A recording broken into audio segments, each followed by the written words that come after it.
Hey there, I'm Tim Charron. I teach singers and bands how to book great gigs and explode your music career. So I'm basically telling stories this week, okay? I'm telling stories about what I learned from opening for Charlie Daniels, what I learned from working with Eminem, and today I'm going to talk about what I learned from BONO from U2. Okay, so let's just dive right into it. Oh, make sure that you subscribe to the podcast.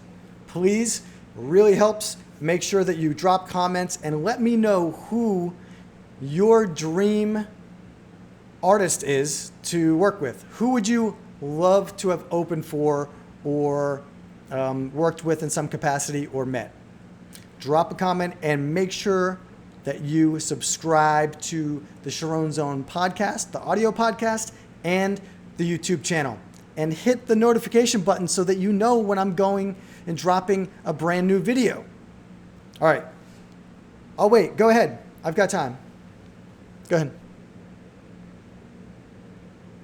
Did you subscribe? And hit notifications? All right, here we go. Let's see. Now, I didn't get to work with BONO, but I'll tell you the story about how I got to hang out with BONO from U2. So, back in the day when I was in my early 20s, I was a personal trainer and I got to work with some pretty famous clients. One of those clients was Michael Stipe from REM, and I'll do a video on Michael Stipe as well. But I got to work with him in Miami. They were recording a new record. So we became friends, and next thing I know, and I'll tell you in the video about Michael, how this came about. And this was a very important lesson that I learned in life. But anyway, I ended up at a Christmas party thrown by Michael Stipe in New York City. And it was the first time I'd ever been to New York City. So I go to it seems kind of crazy now, and I was so young and naive and everything, but it was pretty incredible. Actually, I'll tell you the heartbreaking story, the heartbreaking part of the story at the beginning of the night that I usually leave out of this, but okay. So I go up there and I stay with friends of one of my personal training clients, a different client. And I went up there just to go to this party, right? I hung out in New York City for like 2 nights and then went to this party. So I go into the party and I go early, which I always try to be early to everything, especially something as important as this. I had no idea BONO was going to be at this party. All I knew was that Michael Stipe had invited me. So I go all by myself. And I remember I had like a light blue shirt on. And I'm there, and I didn't know anybody, and nobody that I knew, which was only Michael, was at the party yet. So I remember, I'm like, I'm going to have some wine. You know, there's like maybe 10, 15 people in here. And it was a relatively small, kind of like private bar, so to speak, or club. And so I got a bottle. I got a glass of red wine, and I'm like, oh, I'm kind of nervous. Let me drink some wine and kind of chill my nerves a little bit. So there were a few people there. I don't even remember who it was, but I'm talking to some lady, and this is before a bunch of people got there, and she bumps my wine, and it spills all over my light blue shirt. So I must have, through this whole thing, had a massive red wine stain on my light blue shirt. So I was kind of mortified. I was like, Jesus, I come all the way up here to come to this party, and now I'll look like an idiot. But I guess either I totally forgot about it throughout the night, or I drank enough wine where it didn't bother me. But so, to make a long story long, just imagine there starts entering all these celebrities, all these people from Saturday Night Live, and just all these people from the movies and TV and everything. And it starts filling in. Michael Stipe comes in, and Michael was super cool because he knew that I didn't know anybody. So he grabbed me and he's like, let's go to the VIP section. So we're hanging out with Mario Battelli, the chef, and one of Michael's friends. And then there was about maybe 300. The place started getting packed. There was about 300 people. It wasn't a big place, so it was pretty packed. And I remember we're up on this VIP section. It was the end of the club, the far end. So, and it was elevated, and there were these, a bunch of couches and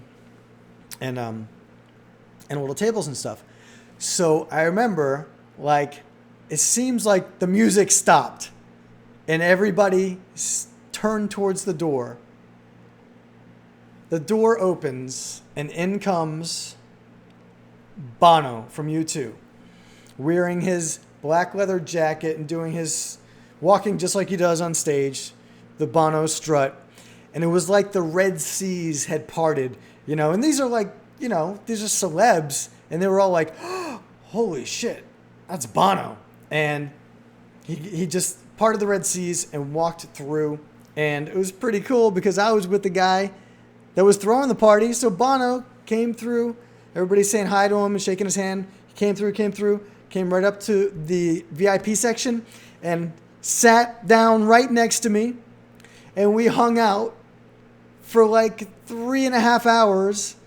So if it was like midnight, we hung out, me, Michael Stipe, Mario Battelli, one of Michael's friends, and Bono all hung out, sitting there drinking red wine, trying not to spill it on myself, in the VIP section until the end of the night where we all left. So it was just super cool. What I learned from Bono was that he had the incredible ability to make you or I feel like the rock star. And it seemed effortless, and I've been trying to emulate that ever since then. And hopefully I get closer and closer to making people feel special. And really the only way he did that was by making me feel heard. And he would ask me a few questions about me and what I was doing and how it was going training Michael, and because Michael Stipe and Bono are very good friends. So he just asked me, how is it training Michael? Is he, is he weak? Is he actually working out? Is it, just asking me questions. And, it just made me feel like $1 billion.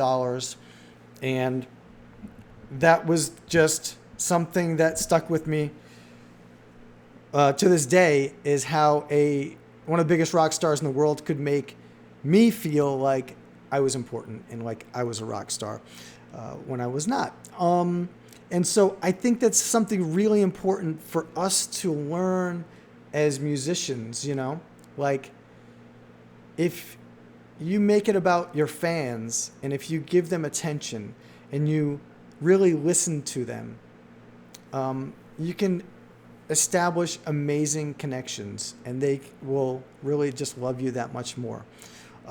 So the rest of the story is we closed the place down. I was catching a flight to head back to Miami right from the party.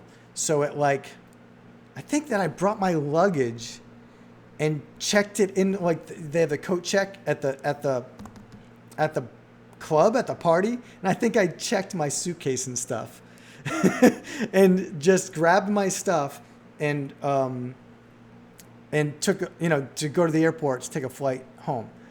But I'll never forget, and this is one reason why I'm wearing a leather jacket right now, and why I wear it when on stage, and why I tell people tell musicians to dress the part as well, and that your image is really important. But I will never forget, we go to leave, and there's only a few of us. There's Chris Kattan, also from Saturday Night Live, and Janine Garoppolo from Saturday Night Live, and me, Michael Stipe, Bono, and there was only maybe 15 people left now in the whole party. We were closing the place down, and Everybody's saying goodbye, and Bono turns to me, and again, this is a way that he just made me feel like $1 million. You know, he turned to me, and he, just said, "It's so great meeting you," and gave me this big hug, and I can still feel like the big hug and the leather jacket, and I'm looking over my shoulder, and Michael's standing there, and he's nodding at me like, Bono likes you. You got the Bono hug. So I just floated out of there feeling like $1 billion. And that's what I learned from Bono from U2. So if you're liking these stories, drop a comment. If you're not liking these stories, drop a comment. Let me know. It's all good. Let me know who you would love to either hang out with for the night, or who your dream, what is your dream act to open for? Who would you love to work with and open for? And make sure you subscribe, and make sure you grab that the free guide to booking gigs the easy way at howtobookgigs.com. I will see you in the next one.